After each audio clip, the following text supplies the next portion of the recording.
গভীর রাত, শহরটা ঘুমিয়ে পড়েছে, কিন্তু এক মুহূর্তের মধ্যে সবকিছু বদলে যাবে।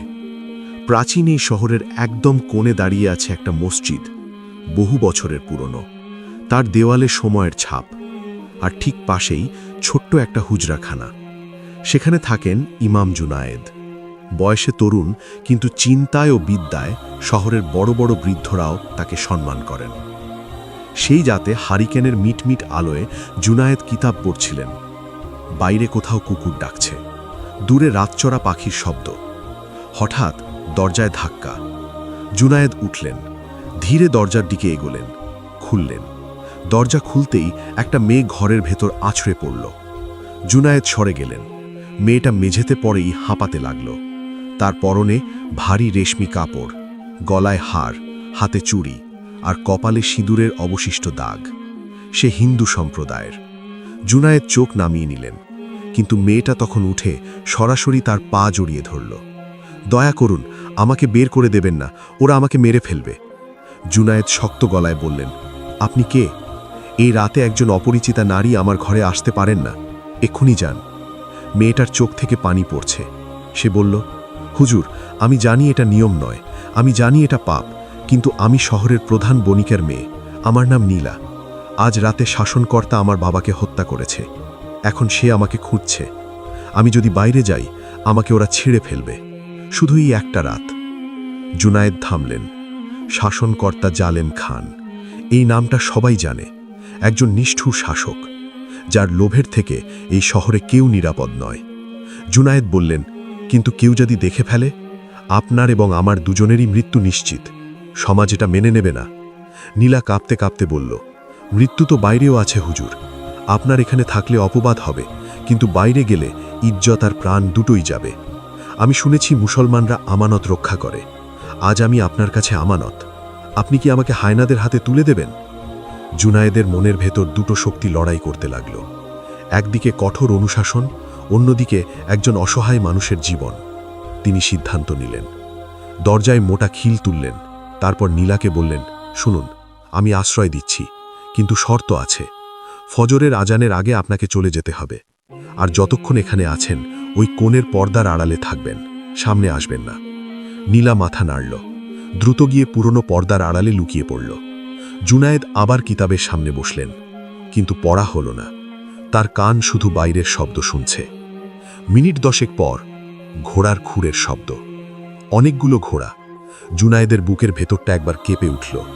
বাইরে থেকে চিৎকার এলো, ইমাম সাহেব, দরজা খুলুন। জুনায়েদ উঠলেন, দরজার কাছে গেলেন, কিন্তু খুললেন না।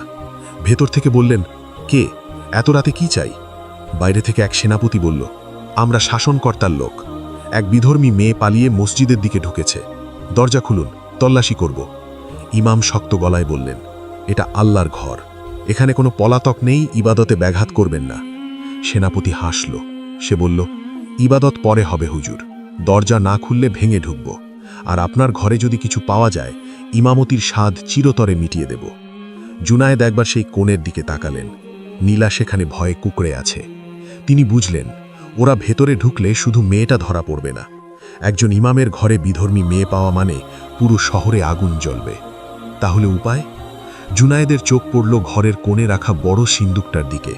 কিতাব রাখার সিন্দুক, বেশ বড়। তিনি ফিসফিস করলেন, ওরা দরজা ভাঙবে, আপনাকে এই সিন্দুকে ঢুকতে হবে। শ্বাস নিতে কষ্ট হবে, কিন্তু উপায় নেই। নীলা কোনো প্রশ্ন করল না। সে দ্রুত সিন্দুকে ঢুকে গেল। জুনায়েদ ডালা বন্ধ করলেন, পুরো তালা দিলেন না, সামান্য ফাঁক রাখলেন বাতাসের জন্য। তার উপর নিজের জুব্বা ছড়িয়ে দিলেন। তারপর জায়নামাজ বিছিয়ে ঠিক সিন্দুকের সামনেই নামাজে দাঁড়িয়ে গেলেন। ঠিক তখনই দড়াম! দরজার খিল ভেঙে 3 জন সশস্ত্র সৈন্য ঘরে ঢুকল, হাতে খোলা তলোয়ার, চোখে হিংস্রতা। জুনায়েদ নড়লেন না, সেজদায় পড়ে রইলেন। সেনাপতি পুরো ঘর তল্লাশি করল, কিছু নেই। তারপর তার চোখ পড়ল সিন্দুকটার দিকে। সেখানে জুব্বা রাখা। সে এগোলো, তলোয়ারের আগা দিয়ে জুব্বা সরালো। কিন্তু জুনায়েদের সেজদা শেষ হল না। ঠিক সেই মুহূর্তে বাইরে থেকে আরেক সৈন্য ছুটে এলো। সে বলল, সেনাপতি, মেয়েটাকে নদীর ঘাটের দিকে দৌড়াতে দেখা গেছে, আমরা এখানে সময় নষ্ট করছি। সেনাপতি একবার জুনায়েদের দিকে তাকালো, একবার সিন্দুকের দিকে। সন্দেহ এখনো মাথায় আছে। সে বলল, জুনায়েদ সাহেব, নামাজ শেষ হলে কোনো গোপন সত্য বের হবে নাকি? জুনায়েদ শান্তভাবে উঠে বসলেন। সেনাপতির চোখে চোখ রেখে বললেন, আল্লাহর ঘরে অস্ত্র নিয়ে ঢুকেছেন। এটা কি আপনার শাসকের হুকুম, নাকি আপনারা আল্লাহর চেয়েও বড় হয়ে গেছেন? সেনাপতি ধমক দিল, বলল, তর্ক করবেন না, সিন্ধুকে কি আছে? জুনায়েদ বিন্দুমাত্র না কেঁপে বললেন, কিতাব, আল্লাহর কালাম। খুলে দেখতে পারেন, তবে মনে রাখবেন, যা খুঁজছেন তা না পেলে কিয়ামতের দিন আল্লাহর ঘরের অবমাননার জবাব দিতে হবে। জুনায়েদের গলায় এমন এক গাম্ভীর্য ছিল যে সেনাপতি এক মুহূর্তের জন্য থমকে গেল। একজন ইমাম মিথ্যে বলবেন না। সে বলল, চল ঘাটে যাই, এখানে সময় নষ্ট করে লাভ নেই। সৈন্যরা বেরিয়ে গেল। ভাঙ্গা দরজা দড়াম করে লাগিয়ে দিয়ে গেল। জুনায়েদ উঠে দরজা আটকালেন, তারপর দৌড়ে গিয়ে সিন্দুক খুললেন। নীলা জ্ঞান হারিয়ে ফেলেছে। অক্সিজেনের অভাবে মুখ নীল হয়ে গেছে। জুনায়েদ তাকে বের করে মেঝেতে শোয়ালেন, হাতে পানি নিয়ে মুখে ছিটালেন। কিছুক্ষণ পর নীলার চোখ খুলল। জুনায়েদ বললেন, ওরা চলে গেছে, কিন্তু বেশিক্ষণ দূরে থাকবে না, ঘাকে না পেলে আবার ফিরে আসবে। নীলা উঠে বসল, কাঁপা গলায় বলল, আপনি আমার প্রাণ বাঁচিয়েছেন, কিন্তু এখন যাব কোথায়? আমার বাড়ি পুড়িয়ে দিয়েছে, আত্মীয়রা দরজা খুলবে না। জুনায়েদ ভাবলেন, তারপর বললেন, শহরের পশ্চিম গেটের কাছে পুরনো গোরস্থান, সেখানে একজন বৃদ্ধ খাদেম থাকেন। তিনি আমার পরিচিত, বিশ্বস্ত। আপনাকে সেখানে রাখতে হবে। কিন্তু সমস্যা হলো পথে প্রহরীদের নজরদারি, আর এই পোশাকে গেলেই ধরা পড়বেন। জুনায়েদ আলমারি খুললেন, ভেতর থেকে বের করলেন একটা কালো বোরখা। এটা তার মায়ের স্মৃতি, যত্ন করে রেখেছিলেন। বললেন, এটা পড়ুন, পুরো ঢেকে নিন, একটা কথাও বলবেন না। কেউ প্রশ্ন করলে আমি বলবো আমার স্ত্রী অসুস্থ, হাকিমের কাছে নিয়ে যাচ্ছি। নীলা চমকে বলল, স্ত্রীর পরিচয়? জুনায়েদ বললেন, এছাড়া পথ নেই। ইমামের অসুস্থ স্ত্রীকে কেউ সন্দেহ করবে না। নীলা বোরখাটা হাতে নিল। ভিন্ন ধর্ম, ভিন্ন সংস্কৃতি, কিন্তু আজ বাঁচতে হলে এটাই পথ। বোরখা পড়ার পর নীলাকে আর চেনার উপায় নেই। জুনায়েদ হারিকেন হাতে নিয়ে বললেন, চলুন, ভোরের আগে ফিরতে হবে। দুজন রাতের রাস্তায় নামল। ইমাম সামনে, পিছনে বোরখা পরা নীলা। জনমানবহীন পথ। কিছুদূর পর বাজারের মোড়ে একদল মশালধারী প্রহরী, প্রত্যেককে থামাচ্ছে। জুনায়েদ ফিসফিস করলেন, ভয় পাবেন না, শুধু পাশে থাকুন। প্রহরীরা পথ আটকাল। জুনায়েদ হারিকেন উঁচু করলেন, নিজের মুখে আলো ফেললেন, বললেন, আমি মসজিদের ইমাম জুনায়েদ। প্রহরী চিনতে পেরে বলল, হুজুর এত রাতে? জুনায়েদ শান্ত গলায় বললেন, স্ত্রী হঠাৎ অসুস্থ, পেটে তীব্র ব্যথা, পশ্চিম পাড়ার হাকিমের কাছে নিয়ে যাচ্ছি। প্রহরী পেছনের বোরখাওয়ালা নারীর দিকে তাকাল, ইতস্তত করল। তখন আরেকজন প্রহরী এগিয়ে বলল, হুজুরকে যেতে দে, উনি মিথ্যে বলবেন না। প্রহরীরা সরে দাঁড়াল। দুজনের বুক তখনও ধুকধুক করছে। কিন্তু সামনে আর একটা গেট। সেখানে দাঁড়িয়ে আছে বিশাল দেহী হাবশী জল্লাদ, কালু। কালু মানুষের গন্ধ চেনে। সে দূর থেকে দেখেই কুঠার ঠুকে হুঙ্কার দিল, থামো। কালু এগিয়ে নীলার কাছে গেল, গভীরভাবে শ্বাস নিল, তারপর কর্কশ গলায় বলল, এই নারীর গায়ে রেশমি কাপড়ের গন্ধ। গরিব ইমামের বউ রেশমি কাপড় পরে না, আর নূপুরের শব্দ পাচ্ছি, সোনার নূপুর। জুনায়েদ শিউরে উঠলেন। বোরখার নিচে নীলার নূপুর খোলার সময় পাওয়া যায়নি। কালু কুঠার তুলে বলল, বোরখা খোলো, দেখতে চাই কে ভেতরে। জুনায়েদ কালুর সামনে গিয়ে দাঁড়ালেন। হাতে কিছু নেই, শুধু ঈমান। বললেন, নারীর গায়ে হাত দিতে চাইলে আগে আমাকে মারতে হবে। কালু হাসল, বলল, তাই হোক। সে কুঠার ঘোরালো। ঠিক সেই মুহূর্তে অন্ধকার থেকে একটা তীর এসে বিঁধল কালুর হাতে। কুঠার ছিটকে পড়ল। অন্ধকার থেকে ভেসে এলো একটা কণ্ঠ, দৌড়ান হুজুর।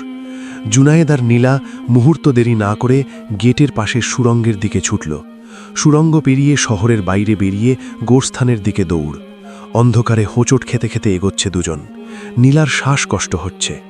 বোরখার নিচে ভারী রেশমি কাপড়, দৌড়ানো কঠিন, কিন্তু থামার উপায় নেই। পেছনে মশালের আলো, সৈন্যদের চিৎকার। গোরস্থানের প্রাচীরের কাছে পৌঁছে থামল তারা। জায়গাটা শহর থেকে দূরে, ঝাউ গাছের জঙ্গলে ঘেরা। প্রাচীরের ভাঙা অংশ দিয়ে ঢুকল। ভুতুরে পরিবেশ, 100 বছরের পুরনো কবর, আগাছায় ঢাকা, আর মাঝখানে একটা ছোট্ট কুঁড়ে ঘর।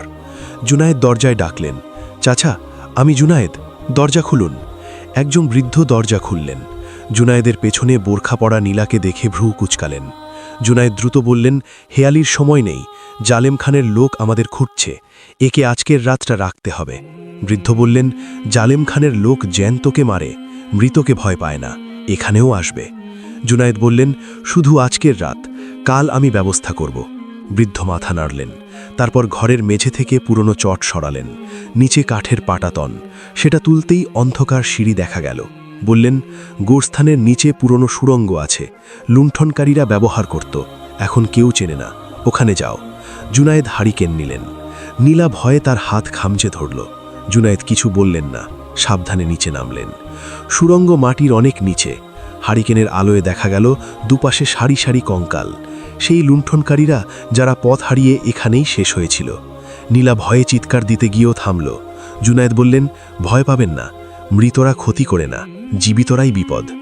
সুড়ঙ্গের শেষে একটু প্রশস্ত জায়গা, পাথরের বেদির মতো। জুনায়েদ হারিকেন রাখলেন।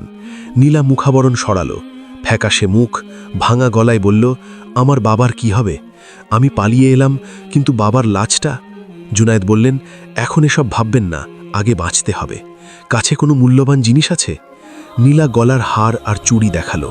জুনায়েদ বললেন, এগুলো বিক্রি করতে গেলেই ধরা পড়বেন, এখন এগুলো বিপদ, লুকিয়ে রাখুন। হঠাৎ ওপর থেকে ভারী পায়ের শব্দ, তারপর বৃদ্ধের আর্তনাদ, বলো বুড়ো, ওরা কোথায় গেল? নীলা ভয়ে জুনায়েদের দিকে তাকালো। জুনায়েদ ঠোঁটে আঙুল দিলেন। নিঃশ্বাস বন্ধ, অপেক্ষা। কিছুক্ষণ পর উপর থেকে এলো, সারা ঘর খুঁজলাম, কোথাও নেই, জঙ্গলে পালিয়েছে, বুড়োকে বেঁধে রাখ।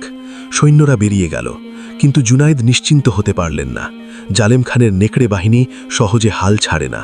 ঘণ্টাখানেক পর শান্ত হলো সব। জুনায়েদ বললেন, এখান থেকে বের হতে হবে, কিন্তু একই পথে নয়। তিনি দেওয়ালগুলো পরীক্ষা করলেন।